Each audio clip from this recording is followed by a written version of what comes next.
सबदा मारिया मर गया और सबदा छोड़िया राज। जाने शब्द पहचान लिया भैवा का सज गया काज। तो आपके सामने मैं राजा भर्तृहरि का भजन पेश कर रहा हूँ। और राजा भर्तृहरि ने अपनी रानी पिंगला को माँ बना करके क्यों छोड़ा था।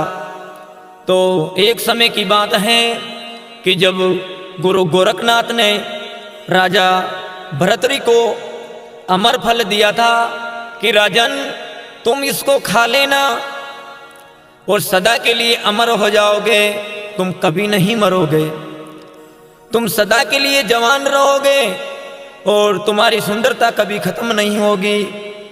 तो राजा भर्तृहरि अमर फल को लेकर के अपने महल में आ गया।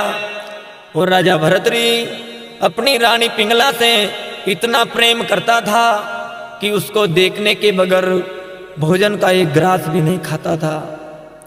अपनी रानी को इतना प्यार और मोहब्बत से रखता था तो राजा को दूसरी तरफ कोई मन ही नहीं लगता।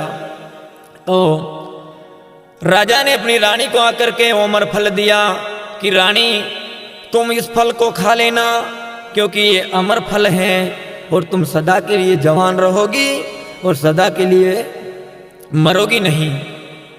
तो राजा भर्तृहरि ने अपनी रानी पिंगला को वो फल दे दिया।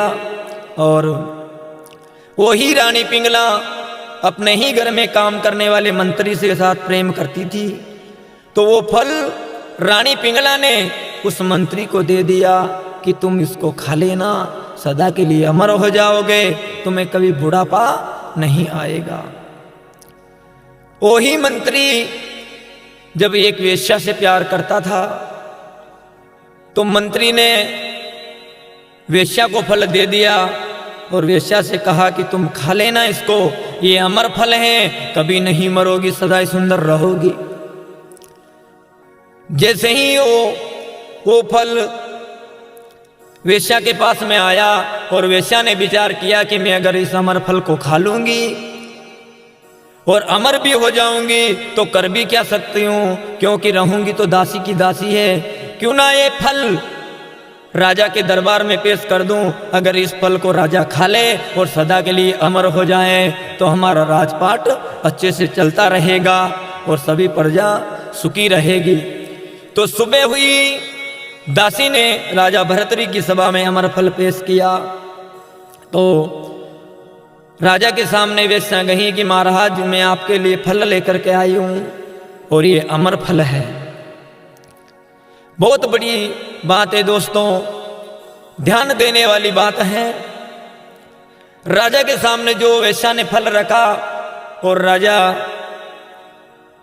राजा ने कहा कि वेश्या तुम इस फल को कहां से लेकर के आई। वेश्या ने कहा कि महाराज मुझे आपके मंत्री ने ही ये फल दिया है, वो मुझसे बहुत प्रेम करता है इसलिए। राजा ने हुक्म दिया कि मंत्री को बुला करके लाओ कि वो फल कहां से लेकर के आया है।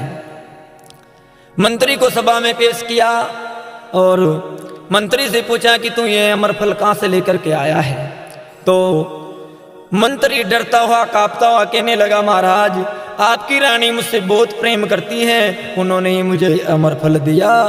तो दोस्तों इतनी बात राजा भर्तृहरि ने सुनी और पैरों तले की जमीन खिसक गई कि जिस रानी के लिए मैं दिन रात एक करता था, जिस रानी के लिए मैं पानी का एक घूंट भी नहीं पीता था, उसको देखने के बिना आज वो रानी मेरी नहीं हुई, तो क्या ये संसार मेरा हो सकता है। तो देखो कि अगर भाई भाई में दरार पड़ जाए तो चल जाएगी, रिश्तेदारी में दरार पड़ जाएगी तो चल जाएगी, भाई बंद में दरार पड़ जाएगी तो जो चल जाएगी, लेकिन पति पत्नी के बीच में दरार पड़ जाती है मेरे भाइयों, वो कभी नहीं चल पाती, वो जिंदगी को नरक बना देती हैं। तो इसीलिए एक साकी में कहा है कि कच्चा धागा प्रेम का और मत तोड़ो चटकाई, टूटने से जुड़ता नहीं और जुड़े तो गांठ पड़ जाए।